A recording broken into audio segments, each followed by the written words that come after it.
am here to discuss the Archimedes principle in marine transportation. Archimedes principle states that an object submerged in water experiences an upward force called buoyant principle was discovered by Archimedes. In maritime transportation, they explain why ships float.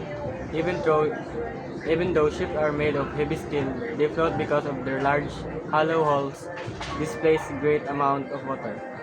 The weight of displaced water creates an upward buoyant force to balances the ship's weight caused by gravity. When cargo is added, the ship sinks slightly deeper into the water. This makes it displace more water, increasing the buoyant force until it balances the added weight. In simple terms, gravity pulls the ship downward. Buoyancy pushes the ship forward. When these forces are balanced, the ship floats safely. Archimedes' principle is very important in designing ships, preventing overloading, and ensuring safety maritime transportation.